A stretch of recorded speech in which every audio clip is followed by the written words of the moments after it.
राजनीति में आना, राजनीति में नहीं आना, कोई इस बचाए कुछ भी कहे, लेकिन हर आदमी राजनीतिक होता है। किसी का कम इंटरेस्ट होता है, किसी का ज़्यादा होता है, लेकिन चर्चा का विषय जब से सिस्टम चले राजनीति की चर्चाएं चलती रहती हैं। और अपना पूरा इंटरेस्ट था जब से होश संभाला राजनीतिक बातों में भी, राजनीतिक कामों में भी, तो उसके हिसाब से राजनीति कॉलेज टाइम से भी सर्विस करता था उसमें भी, और अब फिर राजनीति विद्युत रूप से शुरू ही कर दी 2007 में। एक पॉलिटिकल पार्टी ज्वाइन की आपने, इंडियन नेशनल लोकदल जी, उसके पीछे क्या बात? 1977 से, जब मैं मात्र 15 साल का था, 14-15 साल का, ये सोच ही थी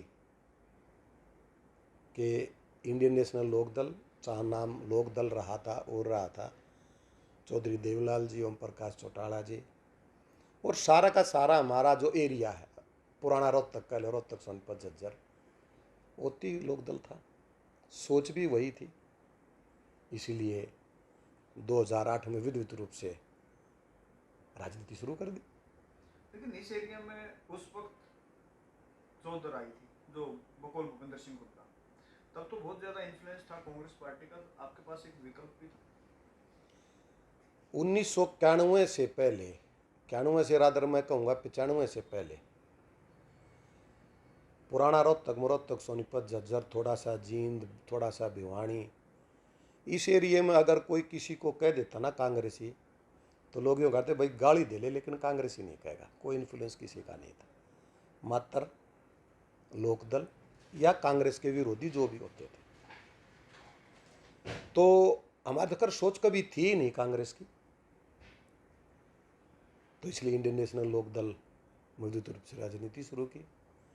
और कांग्रेस के तो हालात ये 1991 के बाद, जब इंडियन नेशनल लोकदल पार्टी से 9 नेता कांग्रेस में आए, जिनमें मुख्य रूप से अगर बात करें रणजीत सिंह जी थे, पान सिंह दांगी जी, रघुवीर काद्याण जी, प्रोफेसर वीरेंद्र जी, धर्मवीर तालूवाले, हमारे सांसद महोदय कृष्ण हुड्डा जी, वो थोड़ा सा बाद में आई, वो 9 आदमी आए थे। और इंडियन नेशनल लोकदल पार्टी में जो राजनीति करता है और जो इलेक्शन लड़ता है या पद ग्रहण रखता है, अपने पास पद मिलते हैं, उनके पास कार्यकर्ता साथी होते हैं, उनके साथी होते हैं। वो आए, नहीं तो भूपेंद्र हुड्डा इन परिवार को कोई पूछता ही नहीं था। कितनी हारों का मुंह देखना पड़ा, कभी मौका लाग गया, कोई परिस्थिति आ गई तो बन गए, नहीं तो बाबा श्रीनाथ ने भी सभी को हराने का काम किया था। वो तो इंडिपेंडेंट भी खड़े हो जाते थे, वैसे भी खड़े हो जाते थे। तो वो जब 9 भाई आए थे, इस एरिया में कांग्रेस का हल्का हल्का सा वजूद बनना शुरू हो गया। और वो बनते बनते फिर राजनीतिक परिस्थितियों का खेल है, परिस्थितियाँ पैदा होती है, माहौल बनता है, तो चल रहा है सिस्टम। आदमी के कंफर्ट जोन देखता, खासतौर से जो राजनीति में आता है, शुरू में जब आता है एंट्री करता है, यही देखता कि ये तेरे लिए यहाँ पे सेफ रहेगा नहीं रहेगा। आप मेरे ख्याल से शायद सबसे चैलेंजिंग सीट है किलोई, आज तो बड़ी सापला किलोई है, तो ये जहन में था कि राजनीति करनी है और किलोई से राजनीति करनी है, ये सिर्फ पार्टी में ही शामिल होना था? राजनीति, आदमी राजनीति करने जब उतरता है तो सारे काम करने पड़ते और करने चाहिए। और कंफर्ट जोन तो राजनीति में कोई होता ही नहीं। आप पोजीशन में हो, अपोजिशन में हो, जनता जनार्दन की सेवा का ये माध्यम है। और मैं तो मान के भी ये चलता और काम भी यही करता हूँ, पहले भी करते थे, अब भी करते हैं। सामाजिक काम है, राजनीतिक काम है, उनमें लगे रहते हैं। ये कंफर्ट जोन की बात क्या होती है? जनता जनार्दन है, ताकतवर है, जनता जिसको आशीर्वाद देती है वो बन जाता है। बनना ना बनना, मैं ये मानता हूँ कि राजनीति में कोई मायने नहीं रखता। जनता के बीच में खड़ा रहना, भाईचारे के बीच में खड़ा रहना, लोगों के दुख सुख में शामिल होना, वो मायने रखता है। और उसको चरितार्थ करने के लिए मैं तो आपके सामने बैठा हूँ। मैं डेली गाँव में जाता हूँ, बशर्ते कि यहाँ से बाहर ना हूँ, तो मैं तो कभी रुकता ही नहीं। मैं तो आज तक बनया भी नहीं हूँ। लेकिन जो किसी का दुख है उसमें शामिल होना, किसी के सुख में शामिल होना, या वैसे साथियों के पास जाके मिल के आना, ये तो प्रक्रियाएँ हैं, पॉलिटिकल सिस्टम है, इसको निभाना चाहिए और हम तो निभाते हैं। और मैं तो एक बात और आपको बताऊंगा, शायद आज तक किसी ने ना किया हो। जब 2014 का इलेक्शन आया, लड़े हम, उसका परिणाम आया, तो 4 बजे तक रिजल्ट डिक्लेयर हो लिया था। 5 बजे के करीब समचाणा गांव, उसमें किसी हमारे पार्टी के सहयोगी के पिताजी की डेथ हो रही थी। मेरे पास मैसेज था, तो मैं 5 बजे वहीं पहुंच गया जिस दिन रिजल्ट आया था, और उनका गोडा मोड़ का आया, उनके दुख में शरीक हुआ। वहाँ कई बोले जी आज तो रिजल्ट आया है जी। वो प्रक्रिया खत्म हो गई भाई, रिजल्ट आया था तो जनता ने जो जिसको मैंडेट दिया बन गया। ये प्रक्रिया तो पैदाइशी है, सिस्टम है। मुस्लिम गोडा मोड़ का आया था, अपने अगले दिन से अपने फिर कार्रवाई शुरू, जनता की सेवा, सिस्टम है ये है, होना भी ये चाहिए। लेकिन लोग ऐसे राजनीतिक भी हैं, भूपेंद्र हुड्डा जी हैं, पूरा परिवार कहीं नजर नहीं आता। जब जरूरत होती है, गर्ज होती है तो आते हैं, और लोग उनको फिर भी बना देते हैं। तो लोगों ने देखना उस बात को, तो भाईचारे ने देखना उस बात को। सबको सबसे ज्यादा दुख तब हुआ था जब पार्टी टूटी और फिर एक नेता सतीश नंदा गए। देखो आपको काफी तवज्जो देते थे, इसका एहसास है आपको? देखो, वो हमने उनसे राजनीति सीखी, हमारे राजनीतिक गुरु हैं, थे, हैं, रहेंगे। और ये तो पारिवारिक मामला था, उस पर मैं ज़्यादा चर्चा ना करूँगा। तो उनके परिवार की थी मामला, और परिवार का जब सिस्टम बिगड़ गया तो उसमें तो ओम प्रकाश चौटाला जी भी क्या कर सकते थे। कई महत्वाकांक्षी सिस्टम आ जाते हैं बीच में। तो फिर एमपी में भी बात थी कि एमपी में भारतीय जनता पार्टी की तरफ से भी ऊपर था, लेकिन हम नहीं आए। फिर विधानसभा का फिर भी चर्चा की, सभी साथियों का मन था कि भी राष्ट्रीय पार्टी में राजनीति करें। राष्ट्रीय पार्टी में राजनीति शुरू कर दी, मज़ा आ रहा है, बढ़िया पार्टी है, देश दुनिया की सबसे बड़ी पार्टी है, सबसे अच्छी पार्टी है, लोगों के काम करते, दुख सुख में शामिल रहते हैं। अगर पार्टी मौका देती थी, दीपेंद्र या भूपेंद्र सिंह हुड्डा के खिलाफ चुनाव लड़ेंगे? तो पहले और किसके खिलाफ लड़े जी? तीनों। 3 हार होने के बाद तो आदमी थोड़ा सा हताश हो जाता है ना? आप बिल्कुल भी नहीं, ये तो प्रक्रियाएं हैं, हम तो सोचते ही नहीं इस बात को। बिल्कुल पार्टी मौका देगी, जैसा भी देगी वही करेंगे। पार्टी टिकट देगी 100% इलेक्शन लड़ेंगे, किसी और भाई को देगी 200% लड़ाएंगे। हमारी सोच ही जन सेवा की है और पार्टी के लिए काम करना। और मैं तो एक बात में विश्वास रखता हूँ, हर आदमी ये सोच लेता पार्टी ने मेरे को क्या दिया, हर आदमी ये सोच लेता देश ने मेरे को क्या दिया, लेकिन सोच ये होना चाहिए हमने देश को क्या दिया, क्या देश के लिए कर रहे हैं। हमने पार्टी को क्या दिया, क्या पार्टी के लिए कर रहे हैं। अपना आपा तो तीसरे नंबर पे भी नहीं आता, पहले देश, फिर पार्टी, फिर साथी जो साथ में रहते हैं। और मैं तो कार्यकर्ताओं का कार्य करता हूँ, मेरा कोई कार्यकर्ता है नहीं, मैं उनका कार्य करता हूँ।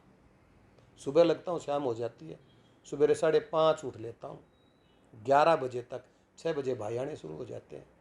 जब पहले वाली पार्टी जब भी यही बात थी, अब इस पार्टी में जब भी वही बात है।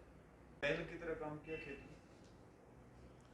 देखिए, गरीबी अमीरी तो कुछ भी नहीं होता, वक्त होता आदमी के पास, उसको किस हिसाब से आप जीते हो। मेरा गांव बोहर है, अभी हम बोर में ही रहते हैं, थोड़ा सा खेत में मकान बना लिया। हमारे दादाजी थे 2, अगर मैं वहाँ से चलूँ तो मेरे बड़े दादाजी फार्म मैनेजर थे कानपुर, मेरा बड़ा भाई भी वहीं पैदा हुआ था। अच्छा खासा सिस्टम था, सारी बातें बढ़िया थी। मेरे चाचा थे वहाँ पे, वो भी काम करते थे। मेरे पिताजी फौज में थे। तो एक सर्कल है, एक सिस्टम है। तो पिताजी की अनटाइमली डेथ होगी, दादाजी तो उम्र के हिसाब से चले गए। तो फिर वो दिन भी देखे कि सुबह से शाम तक 15-15, 20-20 किलोमीटर काम के लिए चलना भी, खेती में भी करना। हमारी माता जी ने जो काम किया शायद ही कोई नहीं कर सकता। जो मदर इंडिया फिल्म है उसमें अगर हम देखें तो उसके साथ हम लगे रहते। 3 भाई हैं हम, 3 बहनें थी, 2 बहनें हमारी एक्सपायर हो गई, 1 बहन है हमारी। तो सारा परिवार लगा रहता था। अब सिस्टरों की तो शादी होगी, तो काम का मामला जुड़ा तो काम तो फिर करे। खेतिया काम करो तो काम होता ही नहीं था गांव में, ना कोई व्यापार का मामला था। पढ़ाई भी करनी, खेल भी करना और खेतिया काम भी करना, छुट्टियों में करना या स्कूल से आने के बाद, आने से पहले करना। और ऐसे ऐसे काम भी करना कि 15 किलोमीटर चलना, जिसमें खेत में जाना भी, बरोटा काट के लाना भी, गंडासे में काटना भी जाके 3 किलोमीटर 6 किलोमीटर, फिर जाट स्कूल में पैदल पढ़न आना, वापस जाना, फिर पैदल ही आना, खेल के वापस जाना। चाहे आदमी एक दिन करा, हमने तो परमानेंट करा, उसमें मजा आया करता, अपने एक और आज भी मजा आ रहा है। मदर इंडिया का रेफरेंस दिया, उसमें वो महिला अपने बच्चों के साथ बैल बन जाती थी। एक हल्की बात आपने बताई कि कस्सी से कसोले से खोद के ज्वार बोई थी। बिल्कुल, कोई भी चीज़ थी। अब जैसे खेत में ज्वार बोनी है, आग यूँ बुरका दी और फिर कसी तो वहाँ खोद दी, वह 10 दिन में किला खुदो, 20 दिन में खुदो, पिछली जानती रहे, उसका चारा कटता रहा, रगड़ी चलती रहे। धान लगाने की बात, उस टाइम हमारे एक एकड़ में 50 मन धान होता था, 72 73 74 में काम करते थे सुबह से शाम तक। हर तरह की चीज़ देखी, उसको भी मेहनत से कर्मठता से करने का काम किया, तन्मयता से करने का काम किया, और आहिस्ता आहिस्ता सारा सिस्टम। अब भी वही बात है, अब भी काम कर रहे हैं, तब भी काम कर रहे थे, तब भी जित से कर रहे थे, अभी जित से कर रहे हैं। सब कुछ देखा, बिल्कुल हर चीज़ देख कर उसमें से निकले हुए। कोई समस्या जब नहीं होती थी, क्योंकि आत्मविश्वास तब भी था, आत्मविश्वास अब भी है। परिवार का सहयोग, परिवार का साथ। हमारी ज्वाइंट फैमिली है, 2 भाई इकट्ठे रहते हैं, 3 भाई हैं, 1 भाई अलग रहता है, 4 बेटे हैं हमारे, चारों बेटों की शादी हो ली, हमारी 4 बेटियां आ गई, सोने पर सुहागा हो गया।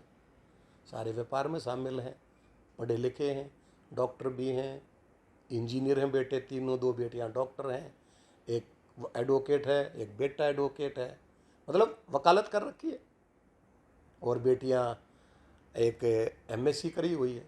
तो बढ़िया चल रहा है काम, बढ़िया अपने काम में लगे रहते हैं। हार भी नहीं मानोगे? हार किसी से माननी है, जो जिंदगी से हार मानता हो तो कायर और कमज़ोर आदमी है, हार का कहाँ से बात आ गई। कोई इलेक्शन लड़ लिया, यार इलेक्शन पार्टी ने कह दी इलेक्शन लड़ना है, बिल्कुल लड़ लिया, फिर कहेगी फिर लड़े, इसमें हार जीत की कोई बात नहीं, आराम से खुशी खुशी जनता के बीच में रहते हैं।